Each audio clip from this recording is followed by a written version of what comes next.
Hello everyone, this is Dr. Anjali Raghuvanshi, physiotherapist, and welcome to my channel. Today we will be discussing about postural strain. Posture क्या होता है? सबसे पहले जब भी कोई काम करते टाइम या रेस्ट करते टाइम जिस भी अलाइनमेंट में या फिर जिस भी पोजीशन में हम होते हैं उसे कहते हैं पोस्चर। अब बात करते हैं कि पोस्चरल स्ट्रेन क्या होता है। पोस्चरल स्ट्रेन होता है जब भी कोई भी ओवर प्रेशर पड़ता है हमारे नेक, बैक या स्पाइन पर, जिसकी वजह से हम एक प्रॉपर एनाटॉमिकल पोस्चर या फिर सही अलाइनमेंट में अपनी स्पाइन को मेंटेन नहीं कर पाते हैं, तो उसे कहते हैं पोस्चरल स्ट्रेन, क्योंकि वो प्रेशर या स्ट्रेन दे रहा है हमारे shoulder, spine and back region को। अब ये होता कब है? मोस्टली कई बार होता है कि जब हम लोग पुअर पोस्चर बार बार डेवलप करते हैं या फिर अपनी रेगुलर लाइफस्टाइल में उसी पुअर पोस्चर को अडेप्ट कर लेते हैं, उसकी वजह से हमारे जो बॉडी में होती है स्टिफनेस, पेन और दर्द, स्टिफनेस रहती है, दर्द रहता है या टाइटनेस आ जाती है, शार्प पेन आने के भी चांसेस रहते हैं, जो कि रिजल्ट करता है कई बार एक बहुत ही बुरे सर दर्द में। अब बात करेंगे कि पोस्चरल इश्यूज क्या होते हैं। पोस्चरल डिसफंक्शन या फिर पुअर पोस्चर को हम लोग ऐसे भी कह सकते हैं कि जब हमारी स्पाइन होती है वो एक अननेचुरल पोजीशन में होती है। सपोज सही तरीके से उठना, बैठना या फिर लेटना, जो हम मोस्टली अपने लाइफ शेड्यूल में करते हैं, रेगुलर स्केड्यूल में करते हैं, वो सही तरीका नहीं होना, उसकी वजह से हमारी स्पाइन पर ओवर प्रेशर पड़ता है, ओवर बर्डन पड़ता है, जिसकी वजह से वो अपने पोजीशन या अलाइनमेंट को सही से मेंटेन नहीं कर पाती है, जिसकी वजह से कई बार जो हमारे टिश्यूज़ होते हैं वो स्ट्रेसफुल कंडीशन में चले जाते हैं, वर्टिब्रीज हमारी स्ट्रेसफुल पोजीशन में हो जाती हैं, और ये सारी और एक ड्रास्टिक चेंजेस की तरफ भी इशारा करते हैं।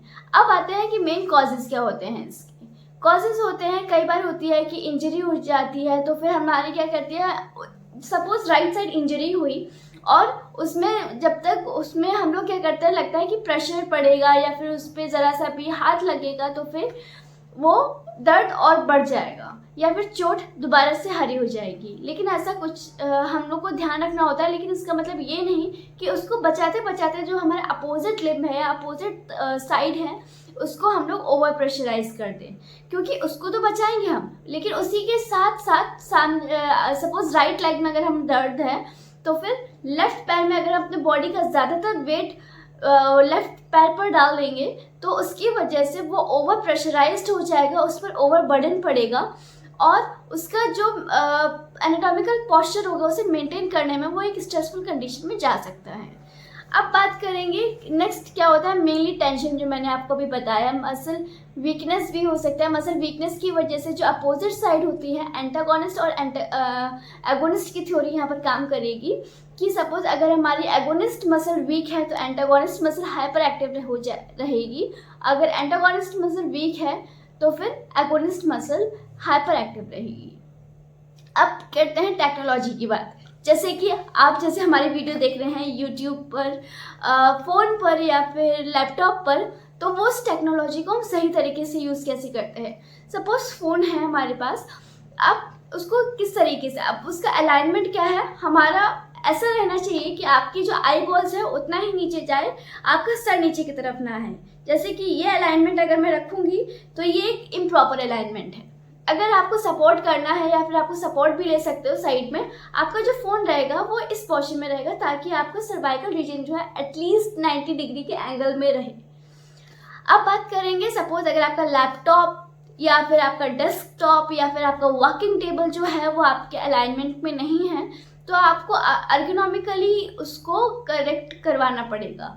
यानी कि अर्गोनॉमिक डिज़ाइन जो फर्नीचर्स होते हैं वो आपके बॉडी टाइप के हिसाब से डिज़ाइन होते हैं कि आप उसमें ज़्यादा वक्त तक अगर बैठेंगे तो आपकी बॉडी में उतना एनाटॉमिकल चेंजेस नहीं आएंगे जितना आपके रेगुलर या फिर नॉर्मल आप चेयर टेबल यूज़ करते हैं उस तरीके से।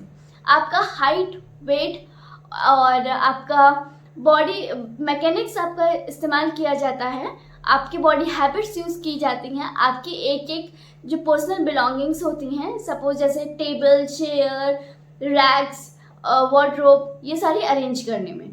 अब टेबल चेयर का अलाइनमेंट, जो आपका चेयर रहेगा साइड में 2 हैंड्स होने चाहिए प्रॉपर सपोर्टेड सिस्टम के लिए। फिर नेक्स्ट जो आपका टेबल रहेगा, या ध्यान दीजिएगा कि एटलीस्ट आपके मिड ऑफ आर्म तक आए और यहाँ पर आपको ज़्यादा झुकने की ज़रूरत ना पड़े, स्टूप्ड पोस्चर ना जाए आपका ये।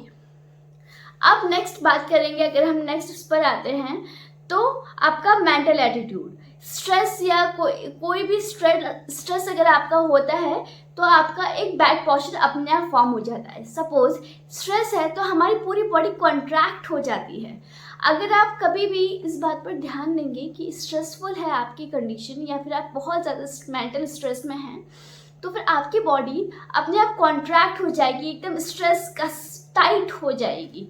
अगर आप कभी इस बात पर ध्यान देंगे तो अगर हम सबसे पहले आप ध्यान देंगे तो अपने बॉडी में जो भी चीज़ आप इस्तेमाल कर रहे हैं, सबसे स्पेशली जब कहते हैं तो शूज़ को लेकर कहेंगे, क्योंकि आपके कंफर्टेबल क्लोथ्स तो होने चाहिए जब भी आप किसी वर्क पर जाते हैं या फिर अपना कोई भी मॉड्यूल शेयर करते हैं।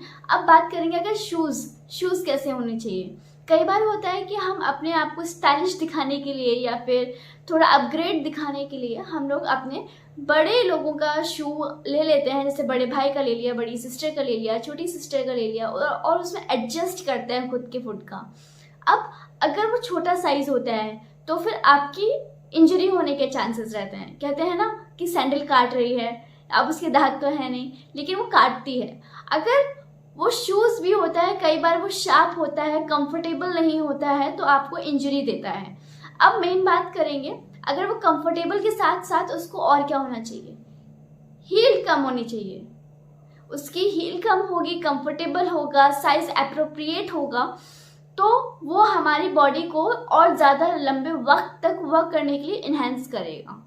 अब अगर वो गलत होता है या फिर उसका साइज सही नहीं होता है, वो कंफर्टेबल नहीं होता है, वो एप्रोप्रिएट नहीं होता है हमारी बॉडी के लिए, बॉडी हमारी एक्सेप्ट नहीं कर रही है, तो उसके लिए अगर ऐसा होता है तो आप तुरंत अपना शू को चेंज करिए, क्योंकि वो आपके जो टाइम पीरियड है वो आपको मेंटली भी प्रेशराइज कर रहा है और एज एन बॉडी को वर्कआउट करने के लिए भी। अब नेक्स्ट कई बार देखते हैं हम लोग हेरिडेटरी भी या फिर जेनेटिक भी है, ये कॉज देखा गया है जेनेटिकली में भी, कि कई बार होता है आपकी बॉडी स्टिफ है, आप वर्कआउट कर रहे हैं तो फिर लेकिन वो स्लो डाउन हो जाता है उस चीज़ में। अब ऐसा भी नहीं है कि मोस्टली ये सिर्फ जो बैठते हैं ज़्यादा लंबे वक्त तक सिर्फ उसमें होने के चांसेस रहते हैं, ये जो ज़्यादा वक्त तक खड़े होते हैं उनके लिए भी है। जैसे कि मोस्टली देखा गया है जो वाइट कॉलर जॉब होती हैं, जैसे कि बैंकिंग स्टाफ, स्टूडेंट्स या टीचर्स आजकल नहीं बैठ पा रहे हैं लेकिन, और अगर देखा जाए जो भी प्रोलॉन्ग सिटिंग की जॉब्स होती हैं उनमें ये ज़्यादा देखा गया है। लेकिन इसका मतलब ये नहीं कि जो प्रोलॉन्ग स्टैंडिंग की है जॉब्स उसमें नहीं देखा गया, उसमें भी ये देखा गया है। क्यों? क्योंकि ज़्यादातर जब हमारी बॉडी खड़ी रहती है तो हम लोग अपना पेल्विक को स्टेबल नहीं करते हैं, हमेशा अपने पैर का जो अपनी बॉडी का जो वेट होता है वो ट्रांसफर करते रहते हैं 1 foot to second another foot. क्यों? ताकि हमको ऐसा लगता है कि हम उससे थोड़ा रेस्ट आउट हो जाते हैं, लेकिन वो एक अप्रोप्रिएट स्टैंडिंग पॉस्चर नहीं है हमारा, लेकिन उसको हमें मेंटेन करना पड़ेगा। कई बार अब हम लोग ये रेगुलर वर्कआउट है हमारे, जॉब तो देखो करना पड़ेगा, स्टूडेंट है तो पढ़ना तो पड़ेगा ही, ये सारी चीज़ें हैं जो इसे हम अवॉइड नहीं कर सकते हैं। लेकिन उसको करेक्ट करने के लिए क्या क्या कर सकते हैं उसमें बात करेंगे। करेक्शन करने के लिए अगर हम देखेंगे तो सबसे पहले आपको अगर आप बैठ रहे हैं या कुछ भी कर रहे हैं, प्रोलॉन्ग्ड वॉक क्या कहते हैं स्टैंडिंग का है या फिर प्रोलॉन्ग्ड सिटिंग का है आपका, तो फिर उसके लिए आपको इंटरमिटेंट वॉकिंग करनी पड़ेगी। एक तो जो आप नॉर्मल नाश्ता करने के बाद, हल्का फुल्का खाने के बाद वॉक करते हैं वो चीज़ मेंटेन करनी है। शाम को बैठ जाने से पहले भी थोड़ी देर वॉक करना है। अब जब भी आप बैठ रहे हैं ज़्यादा वक्त के लिए तो ज़रूरी है कि बीच बीच में आप ब्रेक्स लेते रहें छोटे छोटे। आपका 5 घंटे का अगर स्केड्यूल है कि आपको इतना देर काम करना ही पड़ेगा, तो बीच बीच में आप उसमें ब्रेक लीजिए। कुछ नहीं तो थोड़ी सी वॉकिंग कर लीजिए। आप अपना पानी का बॉटल या फिर कुछ भी जो आपको ज़रूरतमंद लगे थोड़ा सा दूर पे रखिए। अगर आप बीच बीच में उस पॉस्चर को ब्रेक भी करेंगे तो वो भी एक अहम रोल हो जाएगा। एटलीस्ट वो चीज़ मेंटेन नहीं कर पाएगी, बॉडी को वो चीज़ याद नहीं रह पाएगी इतना।